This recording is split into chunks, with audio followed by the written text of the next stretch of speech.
Hey everybody! So this is really exciting. We are here to talk about Anne of Green Gables, one of my favorite series, and I'm here with my friend Amber, and we are getting ready for the new Netflix series called Anne that is debuting May 12th, and we are going to review a couple different versions of Anne of Green Gables leading up to it, and then we're going to review the series as a whole.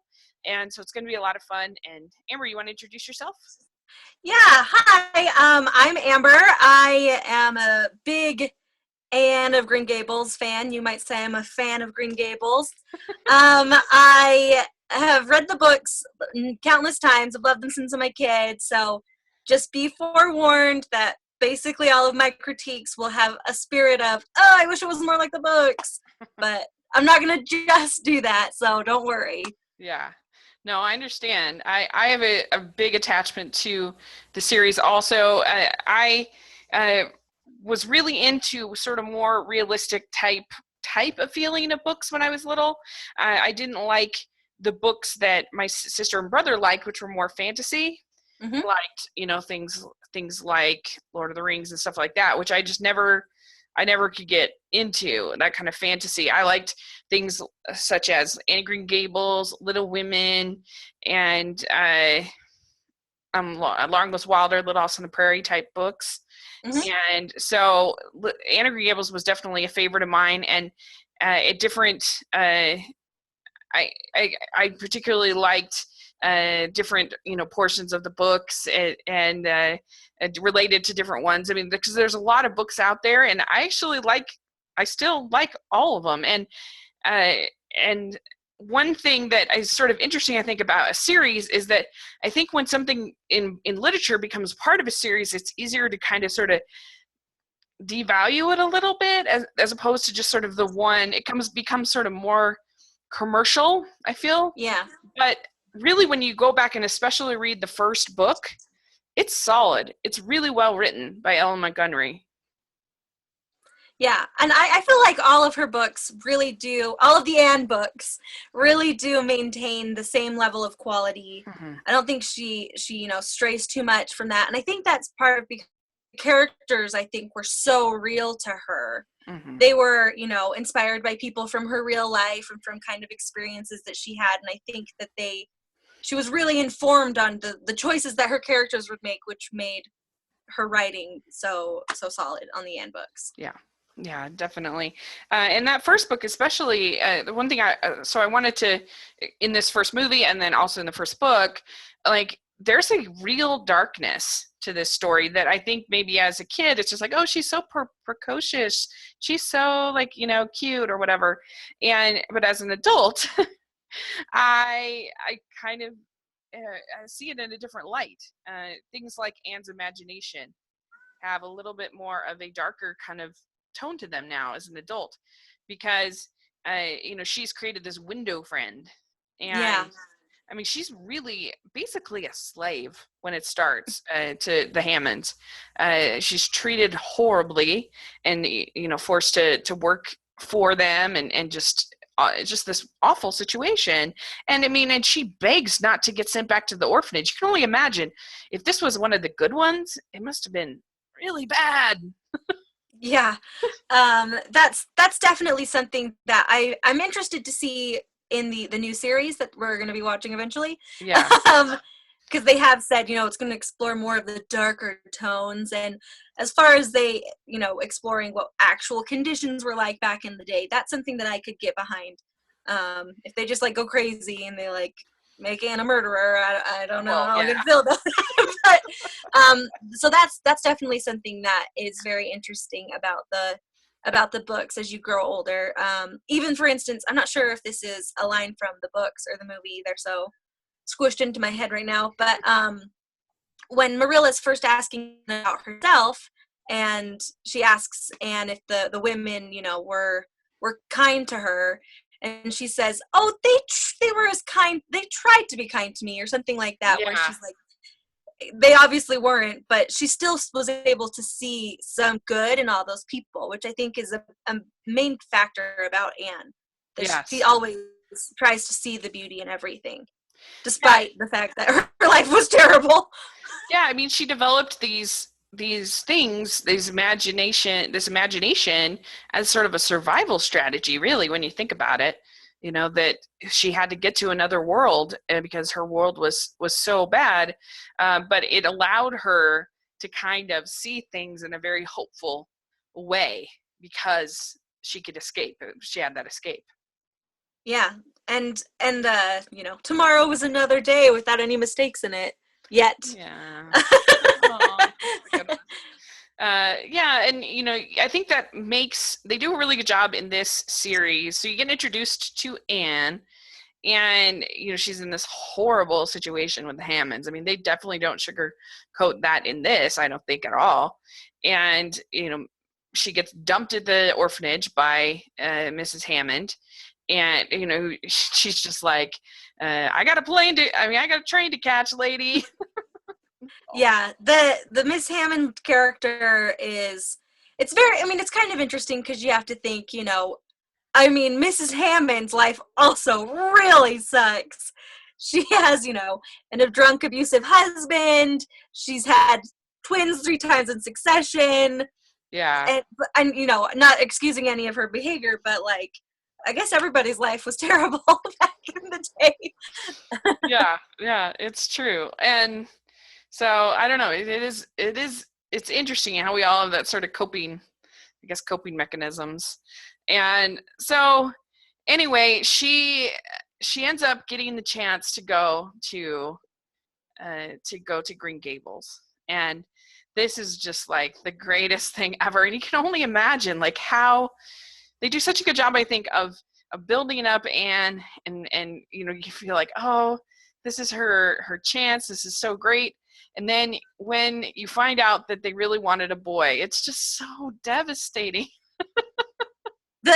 Megan Follows does a really great job in that scene where she just slowly has the realization of what's happening and just being heartbroken. Yeah. And it's a really good scene. It really is. Mm-hmm. Because let's just talk about some of this casting for a second.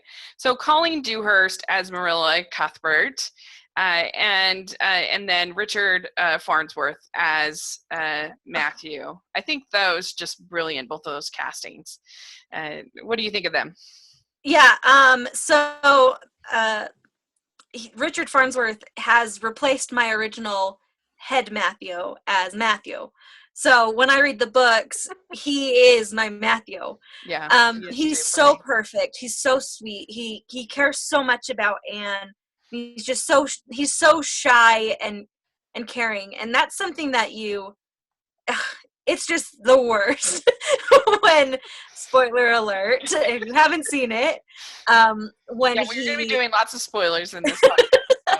When he dies, it's the saddest thing in the whole world. I have never watched Anne of Green Gables or read the books without just needing to take a minute and just cry my eyes out, because he's everything that's good. Yeah, and you have I don't know, character that I think that is so rare. You never find in modern novels. Very rarely do you have a character that is just so pure as Matthew is. And I feel like in modern novels, we tend to gravitate away from those kind of characters because they're like seen as being too perfect or too, and so like we got to make them an alcoholic, or we've got to make them, it's just like you have to. Yeah. And so I think that I love that about him, and I just love how good a man he is and a good person he is, and I think that everybody hopefully in their life has one person who's kind of their champion. Yeah. And that's what Matthew is for Anne. Absolutely. I can't say enough about how much I love Matthew. And I don't think that I can't imagine that there is any person out there who's like, Matthew, forget about him. Like he's everything in these books and the movies, and he's the character that, even more so than Anne, I feel the most protective of. Yeah. So when any other new adaptations come out, I'm like, what have you done to my Matthew? Yeah. I agree. You need somebody who is just warm and empathetic. It's kind of like if they were going to do a remake of To Kill a Mockingbird, like Atticus. I actually went to see a play of To Kill a Mockingbird, and it's not that they did a bad job, they did an okay job, but Gregory Peck is Atticus. Like it's one of those things, that I have a really hard time with any other sort of version of that character. And I think it'll be interesting in this new series, whether I can warm up to Matthew. But anyway, we'll see. And then Colleen Dewhurst as Marilla is also really incredible. Yeah. When I was doing some of my behind the scenes reading about it, it sounded to me like Colleen Dewhurst, she really understood Marilla, and she, insisted on a few changes that she felt were necessary in order to, properly convey Marilla and the character. For example, there was not a scene with Anne and Marilla talking about Matthew's death in the original script, and Colleen Dewhurst fought for that because she felt like it was incredibly important that they have the time after Matthew dies together to, so the scene where Anne's crying in bed is I love that scene. Oh my gosh, I love that scene. And there's just so many great moments also with Marilla, like when she says, Anne says, "Have you ever been in the depths of despair?" And he says, "No, for the despair is to deny God." Yeah, and I think she's just a very honest character. She is who she is, and she's never putting on a front, and she's never, she's just a very honest character, which I think makes her very attractive as a character. Yeah. They're the Cuthberts. They're everything. Everybody who lives at Green Gables nails it. Yeah. And, it's sort of interesting. Do you have any brothers? I do not. I only have sisters. Okay. Well, I have brothers. And so when I would watch that, I'd be like, this is so weird. Like to think of living with my brother. So I can't imagine in a million years living with and trying to raise a child with my brother. There's no. It was a different time. They do a very good job. So anyway, okay. And one thing I do want to say just out front is I love the score of this series. I think the theme is so beautiful. And it really is. It draws you in. It's just another layer that I think is perfect. And I appreciate too. I mean, I'm sure Megan Falls was older than 13. I'm sure she was, but at least she looks in the ballpark, Yeah. Which I and I don't mind them aging Anne up slightly for this movie. I think it's fine. It doesn't bother me that because in the book she's 11 and in the show she's 13, which I'm like, go for it. It's no big deal. Yeah, definitely. And it's funny, the only other movie I've seen Colleen Dewhurst in is she's in Annie Hall, which is sort of funny. I've never seen that, but she loves her Annes, I guess. Yeah.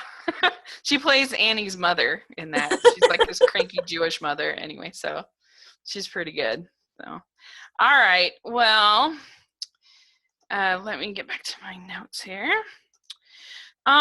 So the first sort of set piece, I guess, after the initial mix-up kind of thing, is the Rachel Lynde apology. Yes. Scene. And you got kind of through the course of the series, there's just like some different vignettes, that happen. And so this is kind of the first one. And kind of what are your takeaways from that? What did you think about that? I love Mrs. Rachel Lynde. In my head, she's slightly nicer than the Rachel Lynde in this show because I feel like, and this is a nitpick, I feel like for me when I read the books, Miss Rachel Lynde is a busybody and all that, but she's never vindictive. Mm-hmm. And I feel like a little bit of the time in the movie, she becomes a little bit nasty, mm-hmm. Super gossipy, but not in I feel like most of Rachel's motivations are from concern or whatever, and she But that being said, in the movie, I love her, and Anne's apology is the best. It's just amazing. Well, it works because I do think that they make Anne's kind of outrage and Anne's upset level kind of equal to her in a way. So like, I don't know, you feel like she was trying so hard to like keep it in, but she just had to like push it and push it and push it and push it to even the point that Marilla said you were too hard on her, you know. And I there's so many great moments in that scene, you know, like when Marilla goes out there and she says, of all the people you had to pick on Rachel. It's so funny. The thing about this movie is I was watching it with my sister, and she kept trying to go get a glass of water. Yeah. And she's like, I'll just go after this scene. And then she was like, no. So eventually when we flipped the disc, she was like, finally. That's so funny. Well, and the thing is that I kind of wonder, do you feel like this whole thing with having to be kind of nice to your elders and having to even like deal with people that you don't like in this sort of way, is that kind of gone? Oh no, you froze. What's that? Dang it. Oh, hello. Hello? Hi. Sorry. You froze and then I... Oh, okay. Of course. So, like, just this whole idea of sort of being polite to your neighbors and some of those things that, you know, to your elders, that you have to speak nice to your elders. You have to get along with people that you don't necessarily like. I don't know. I just feel like I wonder if this whole dynamic is kind of gone. Like, kids could this situation like be replicated in the same way now that it was then? Well, I think definitely her spouting off the mouth at Rachel would happen now. Yeah. And I would like to hope that whoever her guardian is would make her apologize. But the thing about that whole philosophy of, you know, getting along with your neighbors, even if you don't actually like them, you know, being kind to everybody. Respecting your elders. I think also is, respecting your elders. It's also a kind of like a survival thing for back then, because you know, they didn't have the ability to, you know, just get their supplies from Amazon. Like, if you wanted turnips, you had to go to Matthew and get some turnips. And if Matthew didn't like you, no turnips for you.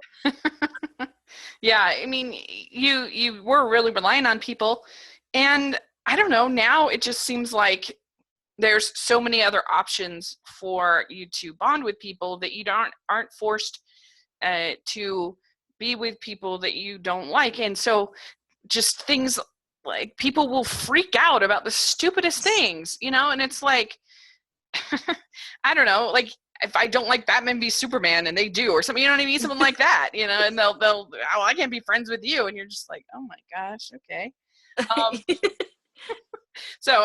So then she meets Diana. She goes to the picnic. She meets, let's see here.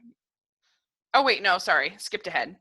So she tells him about bosom friends, and then one of the things that I like about Anne is that she's not just like this poor, beleaguered, horrible life kind of person, but she also has this real like petty, frivolous side, which I think makes her a really well-rounded, interesting character, because here she's getting these dresses made for her by Marilla, and she wants the puff sleeves. Yeah. And you know, so that becomes a sort of a theme throughout the thing, is she wants these puff sleeves.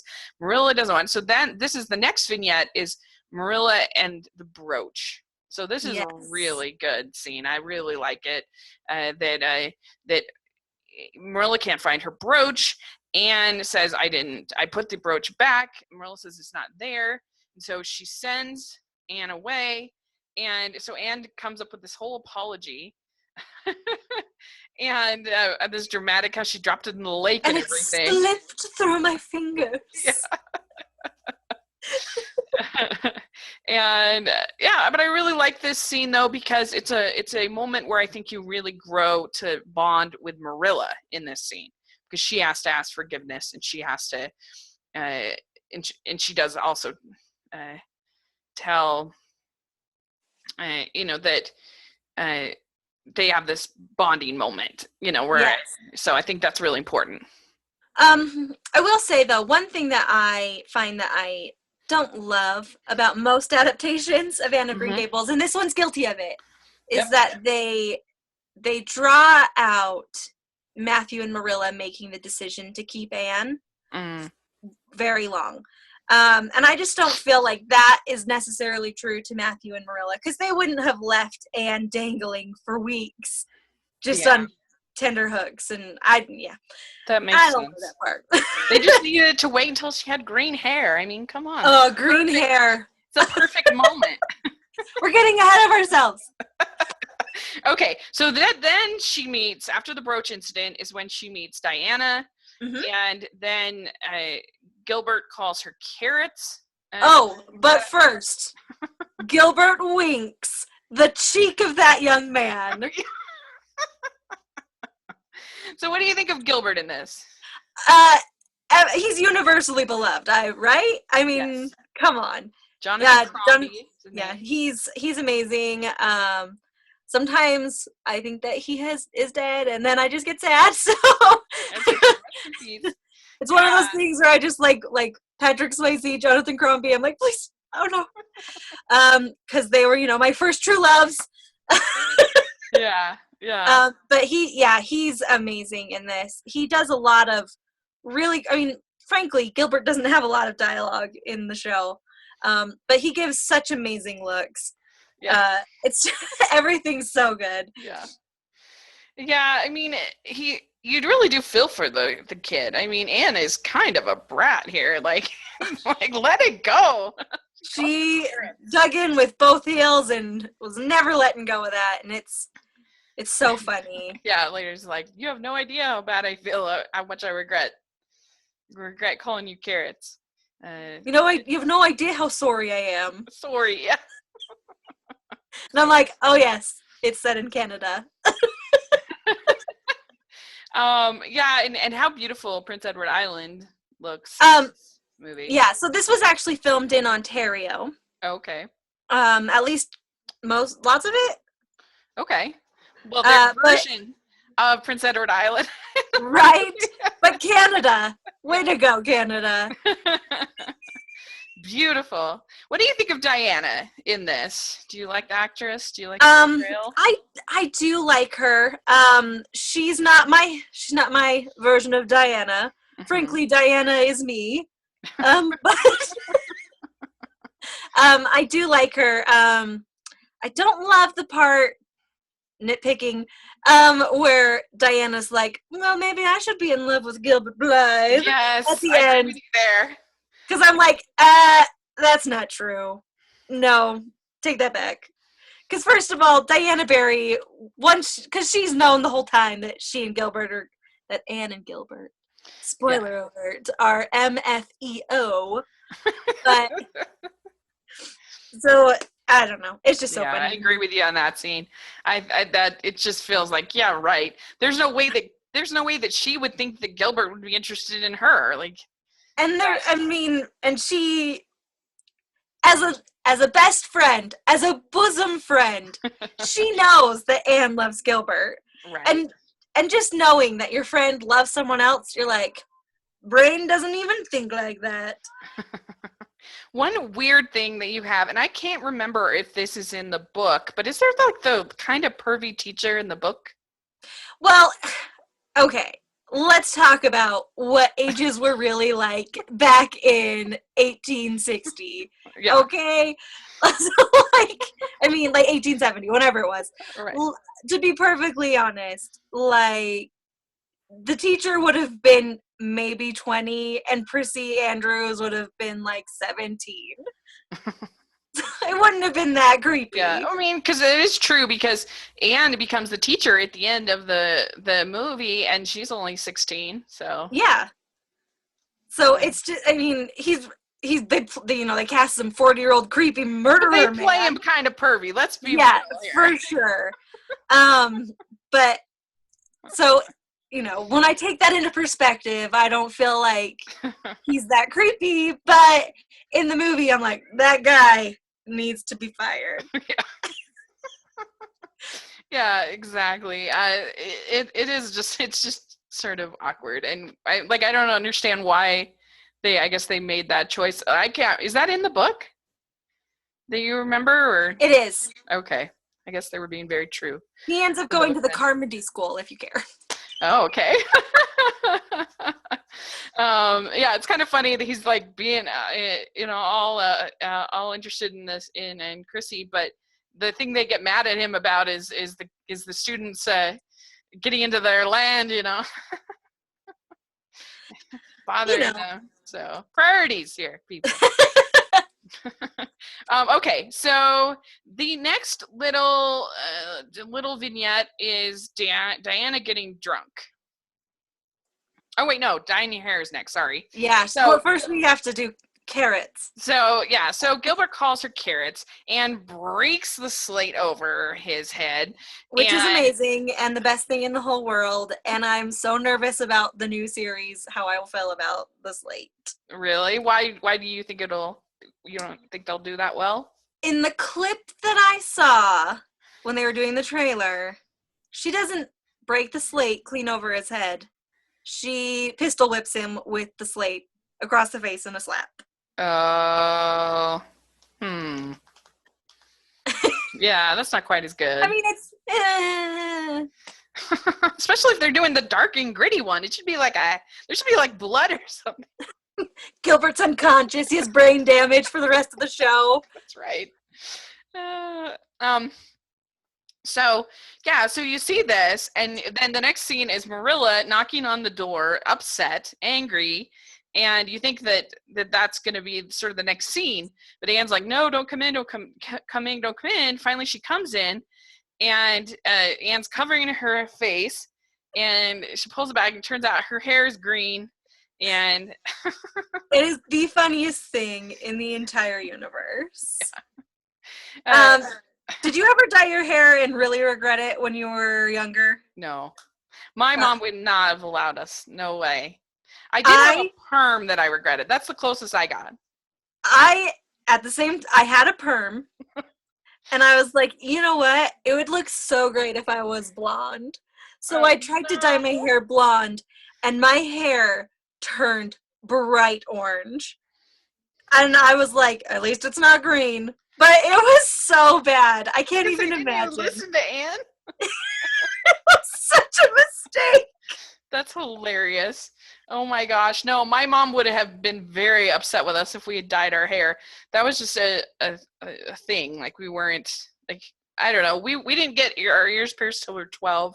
We were, I don't know. We just wouldn't have been allowed to dye our hair. And, but we did have perms once. And here's a funny story is, we had these like big clip-on earrings that were like, 80s or whatever, clip-on earrings. And I guess my sister and I decided for school pictures that we were going to sneak them in. And so we had these school pictures with these horrible clip-on earrings, which is hilarious. So anyway, yeah, kids are crazy. But this is when, and it's just such a great moment for Anne, that the peddler fools her, and, and Marilla says, this is where your vanity has led you. It's really funny. Everything about it. I love how she thinks that she isn't vain at all. And then she finally realized when she dyes her hair green that she has been really vain about her hair her whole life, because it's in the book. I don't know if they say this in the show, I can't remember. In the book she's like, but it was always so luscious and shiny and strong, and now it's cut off. So funny. And it's just funny how, I'm sure as with parenting, so often that happens where it's like you're ready for like problem A, and then all of a sudden problem B. Yes. It's like you're gonna get, it's like you're gonna get mad at them for drawing on the walls, and they're gonna about burn the house down, So it's like you're taking it steps, I guess. Yeah, so that's really, really good. And okay, so this is when we actually get to the Diana getting drunk scene. Yes. The So, raspberry cordial. current wine. So Marilla makes her current wine, and I guess it's quite somewhat scandalous that she makes this current wine, because you're thinking this is sort of prohibition there, because they move up this series from the book. I'm not sure, I forget when they have it starting, but it's further up. That's what caused problems with the continuing story, because by the time they were going to do Anne as, like a full-fledged grown-up, then you're getting into the timeline gets all messed up, so you couldn't do anyway. So that's why they kind of did their own thing, and it was a disaster. And so I got this sort of prohibition kind of era kind of mentality of the people have of, no alcohol and everything like that. Just the temperance society. Yeah, exactly. And so Marilla does it anyway. Anne's never tasted either, and Anne is busy, getting everything ready for the lunch, and Diana just guzzle. So funny. Yeah, and gets totally tipsy, and she wants to leave right away. And she has to go home. And so Diana's mother is horrified and blames Anne. Yes. And I don't know, what do you have thoughts about this whole sequence? It's amazing. It's so funny. This was, like I said, one of the parts where my sister was like, I'm gonna go get a drink, and then she's like, oh no, I'm not. And I love the part at the end where she says, I don't think Miss Barry's a very Christian woman. I think even she would even find fault with God himself or something. It was so funny. I can't remember the exact line, but you should watch the movie and find out what it says. But then Diana, so Anne is prohibited from ever seeing Diana again. But then Diana comes, and they have this moment in the field or whatever, and I really do like Anne says, nobody has ever loved me as long as I can remember, except for Matthew and Marilla. Yeah. But bless her little heart. It's like when Harry Potter gets his first birthday card when he's 13, and you're like... Yeah. I mean, it's just sad. I mean, she's really only had her window friend. That's the only thing that she's had of any love. Yeah. And you kind of see that too when Marilla, we didn't really talk about, when Marilla goes to take her back, and there's Mrs. Blewett. Yes. And Anne kind of realizes, Marilla kind of realizes what Anne has been through in the past. And so... Yeah, that's a really powerful scene, even though it's hilarious when Diana says, I don't have any black dresses. The whole scene itself where they are, friends torn apart, bosom buddies.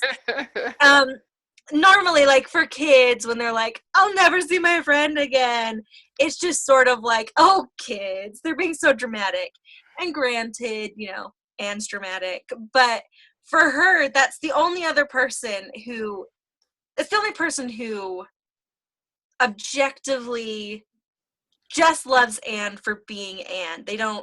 Diana doesn't try to change, Matthew doesn't, but, like, Diana doesn't try to change, and she's not, like, beholden to take care of Anne. She's not responsible for Anne. Diana just loves Anne for being Anne. And it's just really amazing that their relationship, I think, is, one of the biggest parts of the whole series, even in the later parts where Anne's not, like, where Diana's not really in it that much, because, she's living her life. She still names her kid Anne Cordelia. And it's just, I love the Anne and Diana relationship. Yeah, it's kind of a dream fantasy friendship in a way. that at least in, I had a few friends like that as kids, certainly. But I don't know, just the idea of sort of a bosom friend, that is such a beautiful concept, and something, who wouldn't want that in their life? I mean, I have lots of great friends, but I don't have anybody quite like that, that. And I think honestly, you can only get those kinds of friends when you have like the innocence of childhood. Yeah. When there's no, because even as an adult, you each all have, you both have your own goals, and you don't think about like, oh, she's gonna get married and leave me alone by myself, and it's just so sad. Like, and in the books, and Marilla walks in on Anne just crying because she's thinking about the day that Diana will get married, and she'll send her off, and it'll be so beautiful and sad, and it's just, those are the kinds of things that children do. I mean, sometimes I'm like, my friend's getting married, but like, I don't think, oh, my life will end if I don't have my friend with me all the time. Yeah. So I that's why I feel like it's something that's more, childhood friendships have to be that way. Yeah, definitely. I agree. So, okay. So then let's see here. So then we get introduced to Miss Stacy. Yes. And this is when, yeah, she's like the best teacher ever. And she is much better than the pervy teacher, of course. Absolutely. Everyone agrees. And our next sort of vignette is when Anne lies about the mouse and the sauce. Yes. And that is hilarious. It is the funniest thing in the entire universe. I love it. At the end of the scene where she's confessed that she put the mouse in. And it's so funny watching her trying to be like, there's a mouse. But she doesn't do it until the very end when she's like, don't eat it. And then they're all laughing, and she says, I suppose it would be a very romantic way to die for a mouse. And she's dead serious. She's trying to find the romance in the situation. And all of the adults are just like, what is this kid about? It's so funny. Yeah. Yeah, and I love it in the later books when she has similar things happen with her children, and you just see her just like trying to like keep laughing and trying to because kids can be just so hilarious, and in their little worlds. They've got their own kind of way of thinking about things, and one of I love that about movies and books. They're not child characters aren't just sort of precocious and cute and whatever, but they actually like have that kind of imagination and that sort of world. That's one thing I really loved about the Lego movie, oddly enough, is because you get to see this little boy who is trying to explain his world to his dad. Yeah. And I thought that was really beautiful. So, okay. Let's see here. Okay, so then the next scene is, our next kind of vignette is, we talked about it, is Anne saving Diana's sister's life. Yes. Diane comes running in. Marilla is gone. It's just Matthew. And I do love when she rushes in and she says, Matthew and I are such kindred spirits. I know he's going for the doctor right now. It's like, yeah, it's so funny. For the doctor. Why else? We communicate instinctively, or whatever she says. It's so funny. I don't think it took telepathy to be like, yeah, there's a super sick little girl who's going to die. He's going to go to the doctor. That made me laugh. But anyway, so Anne gets the ipecac. She knows how to deal with croup, and she goes, and I also love it when she comes in and she's like, I forget her name, the maid, and she's like, if you have the slightest bit of imagination, you would have been able to figure this out. So funny. And I don't think we talked about Minnie May on this recording. Right. Little behind the scenes action. We messed up earlier. Google messed up earlier. Yeah, that's right. But we talked about how Minnie May is amazing in this scene. She deserved all of the awards. I don't know if they gave out awards for Croup Baby, but she won. She should have won it. Every year she should win Croup Baby Award. Yeah, she does really good, really, really good. So, and I mean, it found like coughing like that and just feeling like you feel that sense of tension. It's very well done. When we find out that she probably would have died, the doctor wouldn't have gotten there soon enough, and so Anne saves the day. This is very exciting. And of course, Diana's mother is all repentance and forgiveness and whatever.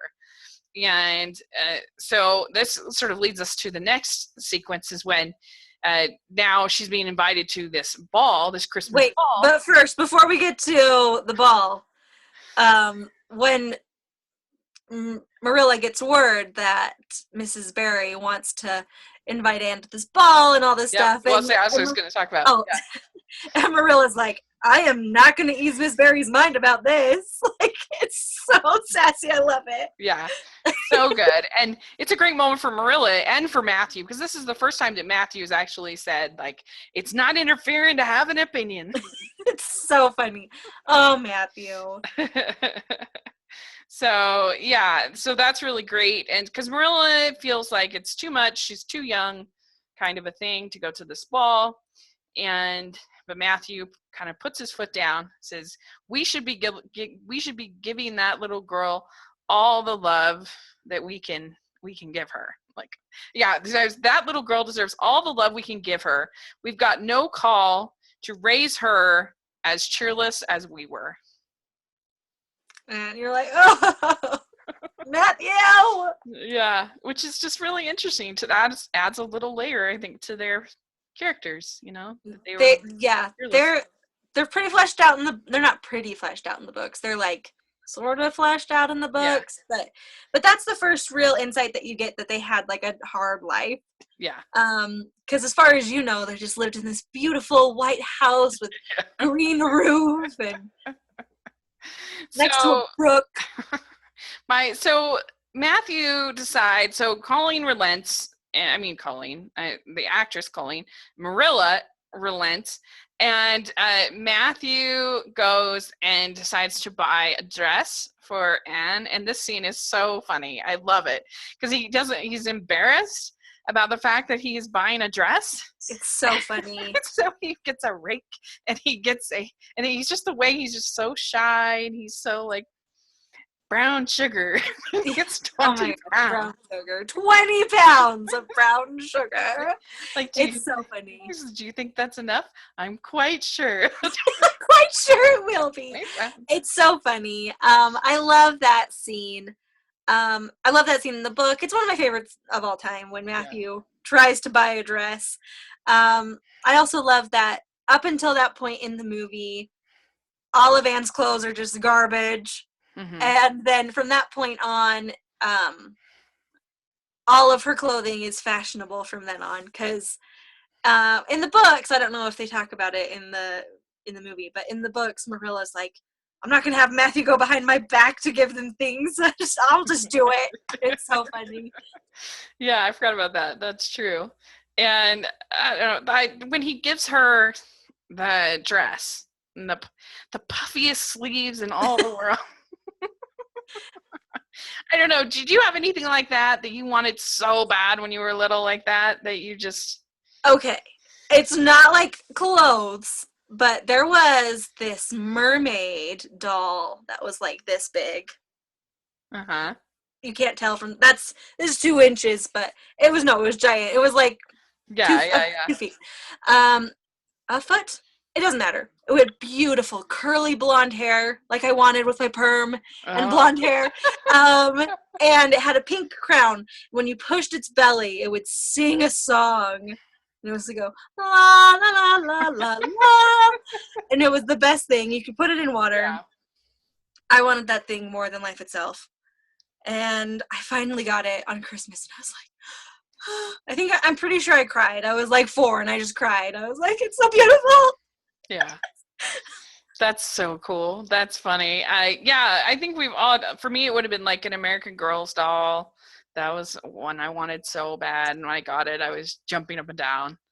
Hold up. You had an American Girl doll? I know. I'm lucky. And I had Samantha, of course. Are you kidding me? Yes.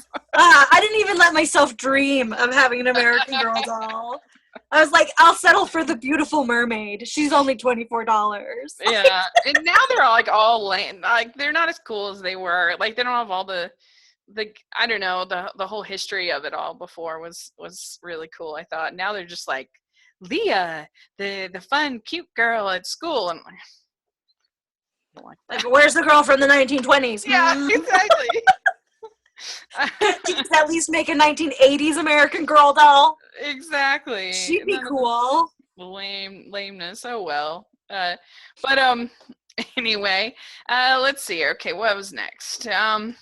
So then she goes to the dance, and this is when we start more Gilbert drama. That's very exciting. That's right. So also, once we start doing just making stuff up that's not in the books. But it's fine. And so, yeah, there's this whole thing, and Gilbert snubs her at the dance and won't dance with her because he's convinced that Diana and Anne are just sort of doing it as a bet, which is completely true. I mean, Gilbert doesn't have illusions where Anne's concerned. He knows who she is. Yeah. He's not in love with, like, the figment of his Anne imagination. Like, he's like, Anne, the girl who's so stubborn and strange. Do you think they do a good job, though, sort of building that relationship and building the romantic tension, or is it too corny? I think they do a good job. I feel like Jonathan Crombie, like I said, he does an amazing job with his looks. Mm-hmm. I mean, he doesn't really get much to do other than just look at her, but he does a great job. I'm like, someone look at me like that. But I love it. And I do love that they have him steal the dance card. Yeah. There's almost something sort of Austen and like about that, about all the looks and the meaningful staring, as they like to say. Yes, it's I love it. I love it so much. In the novel, in the book, he doesn't steal her dance card because there's no ball. They just made that up. Right. But he does take her flower from their like school play or whatever they do, the pageant. Do you remember? Yeah, it's been a while. Like a rose falls out of her hair, and he like picks it up and keeps it. And Diana's like, "Oh my gosh, that just happened!" And she's like, "Forget it." It's so. What does he buy if there's no ball? What does he buy the puff sleeves dress for? He just gets it for Christmas. Oh, just for Christmas. Okay, I forgot that. All right. And he has Miss Rachel Lynde make it. Oh, he does? I forgot. Yes. Okay, wow. All right. So then we get the scene where they wake up Mrs. Barry. Yes. Yeah, which is really great. And that's what's her name, that actress? I really like her. She's hilarious. Yeah, her name is Charmion King or something like that. I don't know how you say that. But anyway, she's great. And she's sort of the cranky, rich aunt. She's exactly who I want to be when I grow up. I want to be some old, unmarried spinster who's just, like, really scary, but, like, crazy wealthy. I don't know where I'm getting my money, but... I feel like I'm not the wealthy part, but I feel like I'm already the rest of that. I want little kids to be like, oh, I don't want to, and I'm like, come here. And they have to interact with you because they want your money. That's just like, the best life. Yeah. You're like Clint Eastwood in Gran Torino. Like, get off my lawn. Yes. Go away. Yeah. But she has a nice little growth, in the series, and she's very upset. She's going to cancel their lessons, and that's when Anne comes in and gives one of her great apologies, and she's so funny. It's really, really good. And so then we get this next section in Queens, where she's doing. I love when she says goodbye to Marilla and Matthew, and that is just very touching and sweet, and it's sort of the goodbye she doesn't really get to give Matthew when he dies. So every time that happens, I'm always like, oh. I cry a lot. True. Spoiler alert. That's true. So anyway, it turns out she was going after the Avery scholarship, and Gilbert is going after it too. they're both doing the advanced program. Yes. And let's see. I don't know what I meant by I said Gilbert saves Anne from their theatrics. I'm not sure what that means, but anyway, they go back and forth, and she thinks at a certain time that Gilbert is seeing another. Yeah. So Anne, they get the pass list, right? And Anne and Gilbert are 1 and 2, and then Anne does her reading at the hotel, and that's when Gilbert is like, "I dare you to be my date," and she's like, "I dare myself to accept," and they're like, "Oh, we're gonna be alive, it's amazing," and then Marilla's like, "What? Oh no, are you frozen?" Okay, and then and so that's the whole thing where Gilbert's. I know what I was talking about with what I meant was Gilbert saves Anne from the theatrics of the Lady of Shalott thing. Oh, that's what I meant. We almost skipped the drowning. Are you kidding me? What's wrong with us? It seems highly unlikely that Anne would not know how to swim. Right? I mean, she's just so practical and so I don't know. It just seems hard to believe that with everything that she wouldn't know how to swim. Well, I mean, she was in full clothes, in like a river, because right there's a current that brings them down. Yeah, I guess that's true. I can't even imagine trying to swim in like petticoats and puffed sleeves at this point. Yeah. So she holds on to in the books, they even mention that like her arms feel like they're getting weak, and she's like, "I'm gonna die." Yeah. I mean, it's fun that she's able to still, even at that age, able to sort of engage her friends in that kind of imagination, that she hasn't lost that completely. Yeah, the Avonlea girls, at least through before they go to Queens, they all, I think, through Anne, are really in touch with the make-believe and just enjoying life and having fun. And I don't know if that's something that was like common for girls that age back in that time, because there wasn't TV. Yeah. But they I love that. I love that scene. Everything about it. It just reminds me so much of like, well, it's kind of life imitating art, because I was like, I knew Anne of Green Gables, so when I would do ridiculous things like this with my friends or sisters, I'm sure it was informed by the fact that I knew this stuff happened. But just being like super dramatic, and like we would put on productions of like the Phantom of the Opera, and like just like in our house for ourselves. But I not when we were 16. And I love it. Everything about it is so funny.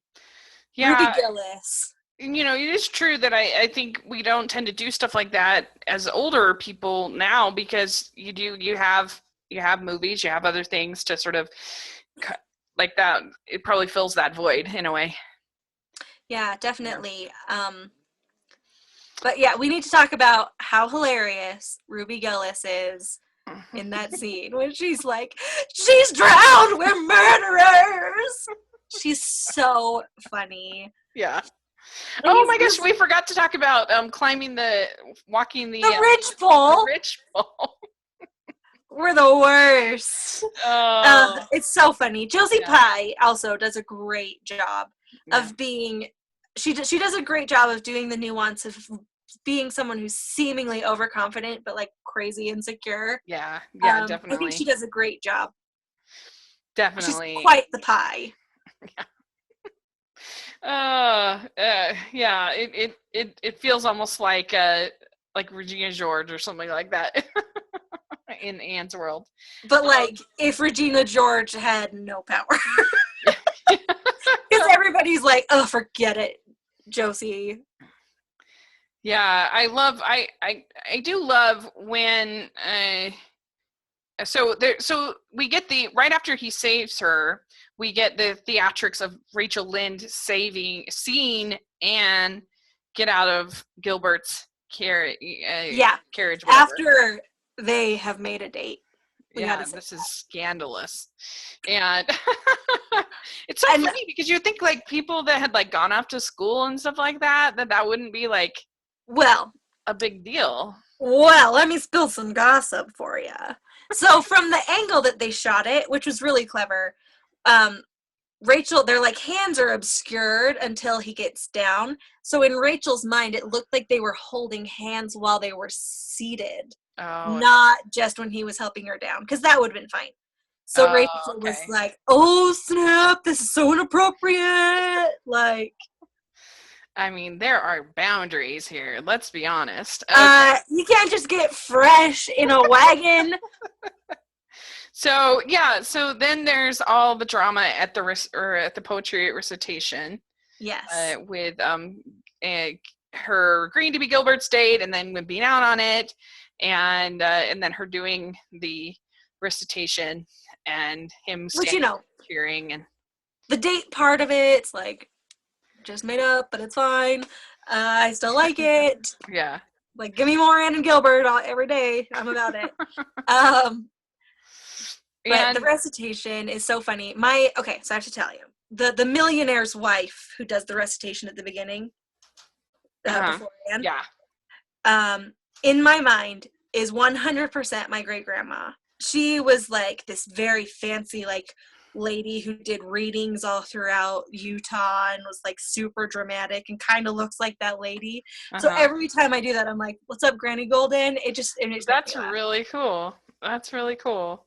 Yeah, there's just so many characters in this story that anybody can relate. I think you can relate to, even small characters.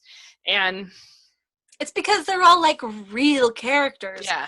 And people will argue, like, it's not real. There's, like, no grit to the characters. They all are. I'm like, I'm sorry. Most of the people I know are not secretly meth dealers. Like, I don't actually think anyone I know has murdered someone. Right. Exactly. Most people are good people. And that's why I'm saying it's so hard to find modern novels that I like, because I just feel like I can never relate to any of the characters because they all are alcoholics or drunk or drug addicts or cheat on their spouses or, have a secret past. Yeah. Secret past. And so it's actually here I messed up because she takes the examination for Queens. And then he's this is when Matthew and Marilla says he knew we needed her. That's what Marilla says about Anne, and be glad that that they didn't send a boy. Yeah, that was Providence. So good. So okay. So yeah, this is when we get the competing for the Avery scholarship, and we find out that that Anne has won the scholarship. Yes, 3 cheers for Anne Blythe, winner of the Avery.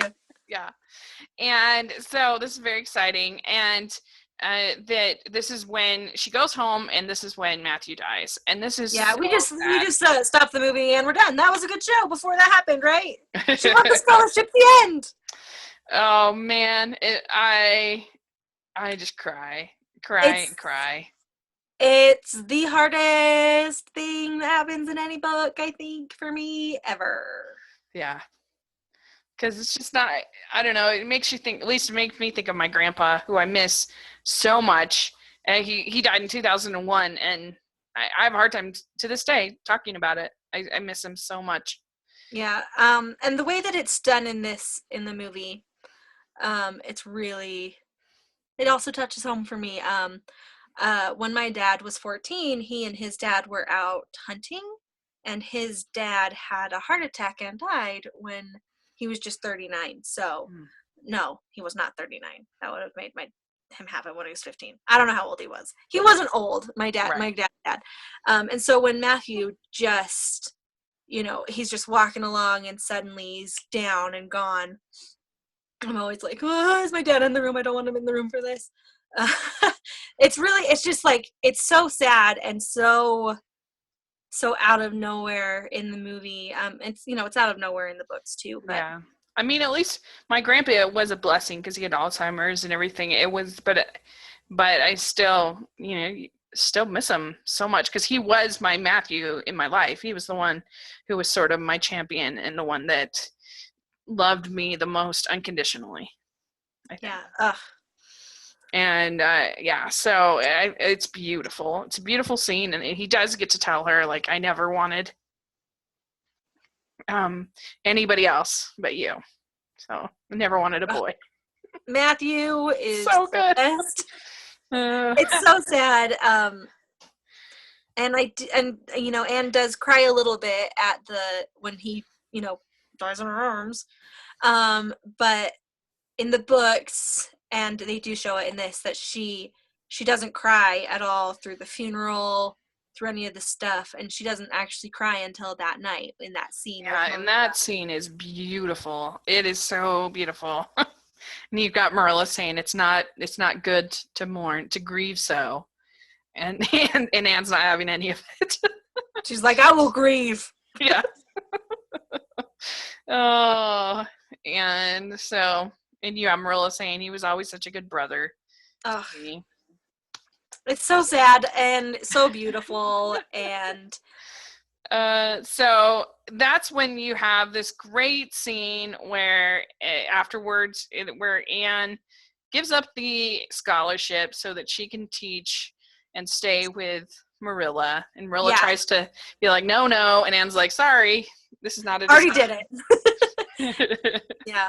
And I don't know if it's clear in the movies that she was just going to teach at the White Sands School, which is like, I don't know, kind of far away, and she was going to have to like only be with Marilla on the weekends. Not that it's a big deal, but it makes it more of a impactful moment when Gilbert comes. Yeah, so she was going to teach in Carmody. I thought it was Carmody. Oh, it's White Sands in the book. Sorry. Oh, is it? But yeah, and so then Gilbert comes, and he tells her that he's given up the school, Avonlea School, for her, and so. And he's already also like, just like Anne's like, sorry, it's already arranged, Marilla. You got no say in this. Gilbert comes and he's like, sorry, it's already arranged, Anne. You got no say in this. And you're just like, they're in love. I mean, it's interesting. I feel like if you had told me that when I was 16, if you had given me some education as far as what I was supposed to do, maybe not particularly teaching, but if you'd said, okay, now you have to, start your career, I honestly would have been fine. Like, I'm sure I would have had my ups and downs and stuff, but I was a very independent kid, and I really wanted, like, my mom jokes that, like, from the time I could walk, I wanted to like have my own apartment and move out. Like, I was just very independent. I like doing things my own way. And so, I don't know, this idea of sort of starting your career at such a young age is something that I'm no wonder I loved it when I was that age. No wonder I thought it was great being taken seriously. I think sometimes we coddle kids and stuff a little bit too much. Like, we don't think that our teenagers, that we don't think they can do it. We think they're stupid. We think they're, annoying. And when in reality, they can do quite well. Yeah. I mean, I definitely see that. And the thing that's we forgot to mention the time when, after, is it now? Maybe it's now in the story when Marilla and Gilbert have the scene on the bridge. Marilla and Gilbert? Yeah. She thanks Gilbert for something. I think it's maybe or congratulates him on getting tied in the I can't remember if that's in this one or not. I didn't write it down in my notes, but they do definitely have the scene where she's like, you have a great future ahead, and she's like, and so does Anne. It's like, so don't try to marry her right now. Let her have a life first. Like, that scene's really interesting to me because I don't think it's necessarily something that is ever in the books, where Marilla's ever like, Gilbert, slow your roll, bro. Like, I feel like in the books, a lot of, like, Marilla and Miss Rachel Lynde, spoiler alert in the second book, they just kind of expect that Anne and Gilbert are going to get married. Everyone's just like, well, it's going to happen. And Anne's like, what are you talking about? Yeah, she's pretty dumb. She's kind of the idiot savant in, like, in certain things that she's like, I think she's you more really in love with me? Like, come on, he gave you the school. You like, what does the boy have to do? I think she's in denial. I think she also knows that he loves her and she loves him, and she's just like, nope. He is not a stranger that I fell instantly in love with, although I did, but don't tell myself that. Yeah. Like, anyway, well, I love them. So, I guess if you were giving this a 1 to 10, what would you give it? Ooh. So 1 being like Manos Hands of Fate, and 10 being like the Philadelphia Story. Okay, go for it. Yeah. Let's say I would give the miniseries like an 8.5 to an 8.75. Okay. Because it's really good and so great. I mean, honestly, who doesn't have 4 hours to watch a show? So I will watch it every day. But it's there are some things where I'm like, it's better in the book. Why don't you change the storyline? Just leave it the same. You had 4 hours. It's not like you were wasted on. But I love it. I love it so much. There's so many. It's everything about it. It just moves along from moment to moment that are iconic and perfect. I'm maybe being a little conservative on my scale, but I was sticking with it. 8.75. Hey, it sounds good. I'm going 10. A 10. I think it's perfect. I really do. I think all the casting, the acting's perfect. I think in this one, I think you can have a lot more flaws in the next one. Oh, well. But I think the writing's really on point. I love the score. I love the cinematography. I like the Avonlea. Green Gables looks perfect. Oh. I don't know. So I do love it. I think honestly, for me, the thing that I'm like that about is really, I feel like Miss Rachel Lynde's too harsh. Yeah, that's fair. And I just am like, I don't buy it. Like, why would everyone like Miss Rachel Lynde if she's the worst? Yeah. But yeah, the town can. That's its deduction. Yeah. There you and go. then also the kill off Matthew. Deduct a point. Sounds good. Well, so thanks so much for doing this with me. I really appreciate it. And where can people find you? Probably at my house. Just kidding. Don't come to my house. I'm on Twitter. I'm at Amber Brainwaves on Twitter, and that's basically the only thing that I do. And even that, I don't do that much. But maybe I will if I get followers. There you go. I'm real funny. Like, you can't probably tell right now, but if I have time to think something out, it would be funny.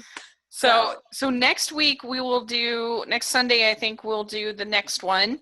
And then we are going to do the Martin Sheen one. So I've never seen that one. So it'll be interesting. Which is basically like falling face first into cow mess. Oh dear. And so if you've seen the movie, that one will be really fun. Yeah, and so then we'll do the series, and so you can find me at Smiling LDS Girl on all social media, and then on my blog is 54 Disney Reviews, and this has been a podcasting. Hopefully you've had a lot of fun with it. It's just been an epic weekend of podcasting. But tomorrow I'm doing one more. We'll be reviewing the latest episode of Doctor Who with my friend Jonathan, and it was a good one. I really liked this one, so should be fun. Don't tell me yet. I haven't seen it. Oh, okay. All right. Well, thanks so much, and we will see you next Sunday. All right. Farewell, my bosom friend.